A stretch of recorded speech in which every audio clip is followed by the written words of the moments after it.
Sorry for the wait. I know it's been a while since I posted a Genshin video, but it takes a lot of investment to try and take a character from 0 to 90 and then to level up their talents. And then you have to also decide if you really enjoy playing that character. Arataki Itto fits in the category of characters that I like playing on. I really love Geo characters. I love their ability to survive. I love their consistent damage across the board, no matter what element it is, of course, except its own elemental resistance in the form of Geo. But I think Arataki Itto, because of his ability to do really high physical damage with his normal attacks, kind of helps compensate some of that outside of his ultimate. But building him took me a while, so here we go. So when we look at the details of his stats, he's got 87.6 crit rate, he's got 201 crit damage. I tried to go with the 1-to-2 ratio simply because his ascension stat gives him a little bit of crit rate, so that helps with maintaining that 2-to-1 ratio. On none of my artifacts was I really able to get energy recharge, which he doesn't need much, but he needs probably around 30% to 50% would be nice for him. But again, that's going to detract from your crit rate, crit damage substats most likely, so it's going to make it harder to make that ratio. So if you probably have good supports that can help with the energy regeneration, that'll be fine.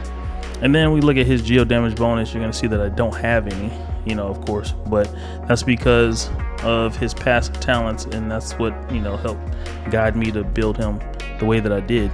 So if we look at his talents, Arataki Itto, it says that obviously his attacks gain an attack speed bonus up to 30% whenever he's doing his charge attack. And then the main stat, which helped me push the artifacts to what they are, is the fact that he gains a defensive bonus based on his overall defense whenever he's doing his charge attack. So this lets you know that they want you to build him with a strong focus around defense. For his primary weapon, I went the Red Horn Stone Thresher because of the stats that you get on there. You get 50% defense outright just by having the weapon, especially it being R rank 5. And then normal and charge attack damage is increased by 80% as well. So this is going to help him with achieving his maximum output. For artifacts, I got really lucky over the course of about 2 weeks of farming for his artifacts.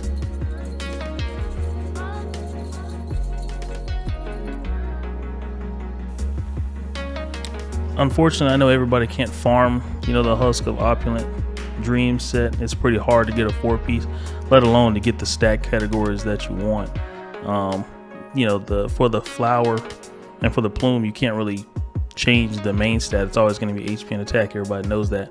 But for the sands, for the goblet, and for the helmet, I would definitely say for the sands, you want to see if you can get a defense-oriented one as the main stat. And if you can get a defense goblet, that's going to help him out huge. Geo damage can be a good substitute.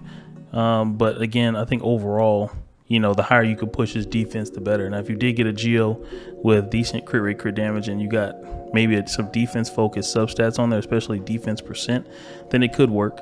And so for his last stat, he needs, me personally, I think he needs crit rate. I like to go for the proportionality over, big damage numbers, just so I can get more stable output when it comes to his DPS.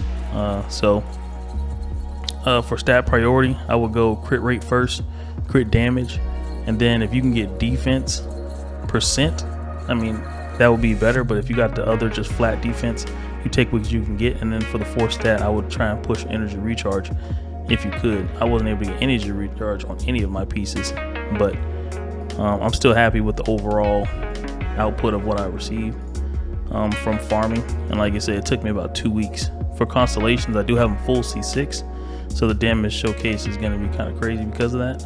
And then for his talents, I almost have them all crowned, but I don't know if I want to use a crown all the way on his E and his ult. So we'll see in the future about if I actually want to push it and do an update video maybe for the damage, even though it's only going to be maybe a 7% damage increase. So I don't know if I need to spend that much coins on doing that. But other than that, he's one of those characters that I feel like he's limited in which teams he can go in, because he's like a Zhao.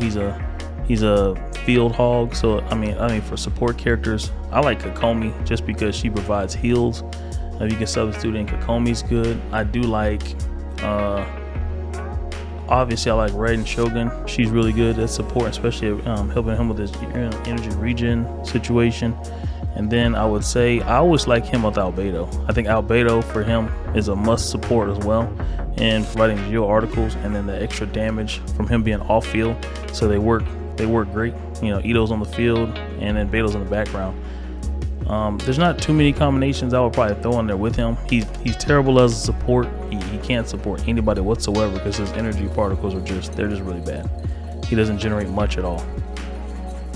But other than that, I do enjoy building characters and making guide videos. So hopefully you can enjoy the showcase and tell me what you think.